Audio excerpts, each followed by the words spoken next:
తెలుగు వ్యాకరణం. కింది పద్యపాదాలకు గురు లఘువులను గుర్తించి ఘన విభజన చేసి అవి ఏ పద్యాలకు సంబంధించినవో నిర్ణయించండి. లక్షణాలను చర్చించండి.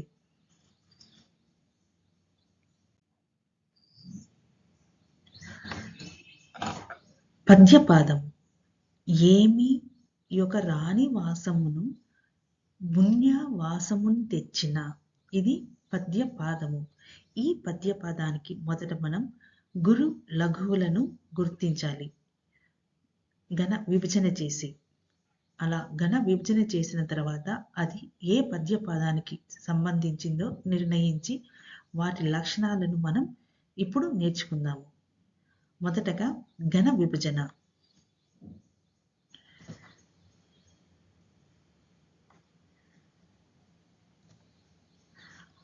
ఆ ఏమి యొక్క రా నివాస మునువు న్యావాస ముందెచ్చి నా. ఇది ఘన విభజన. ఇప్పుడు మనం గురు లఘువులను గుర్తించుదాము.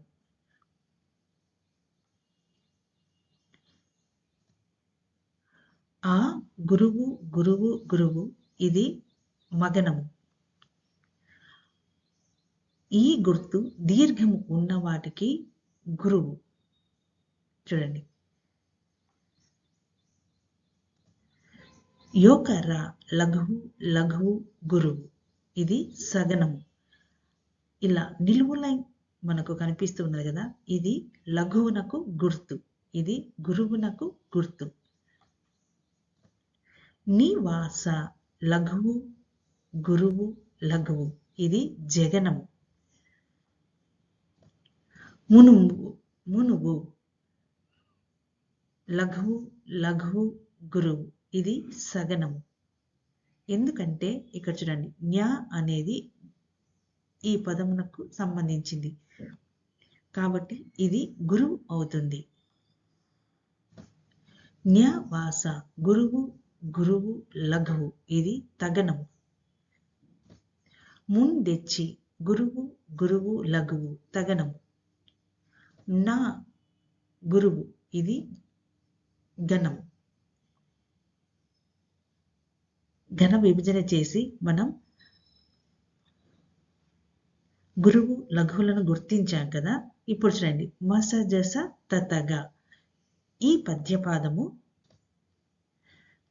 దేనికి సంబంధించినది అంటే శార్దూలము. ఇది శార్దూలమునకు చెందిన వృత్త పద్యము. మసజస తతగా అనేది శార్దూలమునకు చెందిన వృత్త పద్యము. ఇందులో మసజస తతగా అనే గణాలు ఉంటాయి. 1, 13 అక్షరాలకు ఎతి చెల్లుతుంది. చూడండి, 1, 13 అక్షరాలకు ఎతి చెల్లుతుంది. ప్రతి పాదములోనూ 19 అక్షరాలు ఉంటాయి. ఇలా ప్రతి పాదంలో కూడా మనకు 19 అక్షరాలు ఉంటాయి.